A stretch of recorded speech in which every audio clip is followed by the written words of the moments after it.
A reading from the Holy Gospel according to Mark.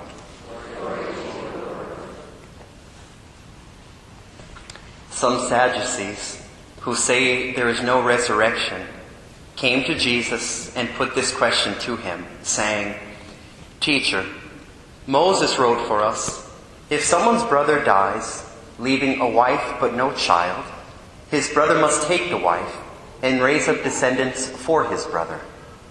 Now there were 7 brothers.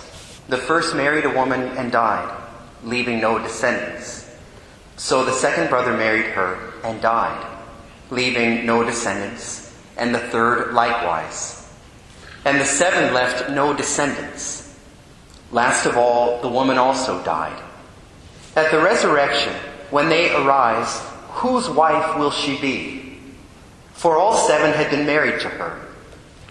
Jesus said to them, "Are you not misled, because you do not know the Scriptures or the power of God? When they rise from the dead, they will neither marry nor are given in marriage, but they are like the angels in heaven. As for the dead being raised, have you not read in the book of Moses, in the passage about the bush, how God told him, 'I am the God of Abraham, the God of Isaac, and the God of Jacob'? He is not God of the dead, but of the living. You are greatly misled." The Gospel of the Lord.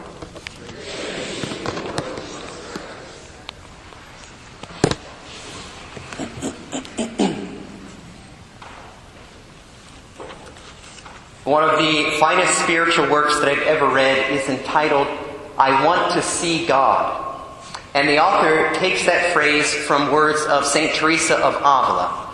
When St. Teresa of Avila was a little girl, maybe 10 years old, she convinced her younger brother to set off with her to go convert the Muslims.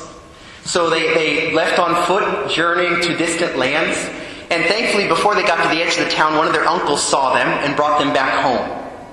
And their hope was, when after converting many Muslims, that their life would be taken, right? They would die as martyrs. So they get back home and her parents say, "Teresa, why did you do that to us?" Her response, "I went because I want to see God. And to see Him, you have to die." "I went because I want to see God, and to see Him, you have to die." In 7 years of priesthood, being with many, many people, shortly before they pass from this life, do you know how many of them have spoken of a desire to see God? I can count them on less than one hand. Now they say things that, of course, would be the desire of the human heart. I want to be with my spouse. I want to be with my children who have gone before me. I want to be with my ancestors. But so few ever speak of a desire, a longing to want to be with God. And yet that is what our hearts were made for. The vision of God is heaven. And in that vision, every desire of our hearts will be satiated. But so often there's this tendency to look at heaven in a worldly way. Like the Sadducees, who didn't believe in the resurrection because, they come up, they try to debunk it. "Oh, this woman, 7 husbands, whose husband is she going to be?" Heaven is so much more than that, is what our Lord is saying, and you should not view it with worldly eyes. Another thing, oftentimes at funerals, people speak in another way, and they'll say things. In speaking of a person who's deceased, it's like everything's just done. Right? And that's not what we believe. We believe life really begins when we pass from this life. That the fullness of life starts after we die. Which is what our Lord is saying here. God is the God of the living, not of the dead. Just recently, someone gave me a book on apparitions of modern day saints. And I was flipping through it this morning. I can't wait to read the whole thing. All these amazing stories. And I want to share with you just one to get to our point today. There was a woman, Mary Wilson, born in 1846. She goes to a Jesuit university, St. Louis University, here in our country. And when she's there, someone brings her to her first Catholic Mass, and she is immediately converted. She knows that the Catholic faith must be the truth.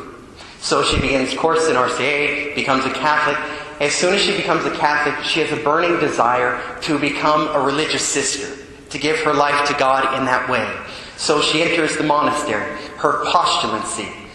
Before she even becomes a novice, which just takes 1 year to go from postulancy to the novitiate, she starts becoming seriously ill. She begins to have terrible pains in her side and begins to throw up blood. After a few of these sessions, she becomes bedbound, and the sisters think she's not going to live very long. So one of the sisters goes to the Mother Superior and says, "Mother, I know of a beatified man, Blessed John Berkman, a Jesuit, who died as a novitiate.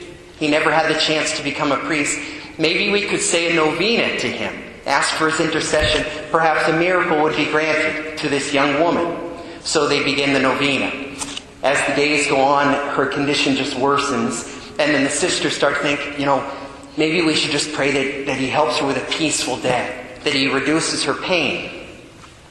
On the 8th day, this woman, Mary Wilson, lying in her bed, she's at the very end, and she just has the strength to reach over to the nightstand and take a little holy card of Blessed John Berkman, and she placed it on her mouth. Now, because she had been throwing up blood, her tongue had become swollen, and she had lost the ability to speak for a few days. She takes this holy card, places it upon her mouth, and in her heart says, "If you can work miracles, I wish you would do something for me." Immediately she hears a clear voice say, "Open your mouth." It was the voice of a young man. She obeyed, and she felt a finger placed on her swollen, bloody tongue. The same voice continued, "You get the desired dress that you await your habit. Be faithful. Have confidence. Fear not." Opening her eyes, she saw a figure beside her, the figure of a young man. She said, "Are you Blessed John Berkman?" He said, "Yes." He said, "I came here by the order of God. Your sufferings are over." That was the miracle which brought him to canonization. God is the God of the living, not of the dead.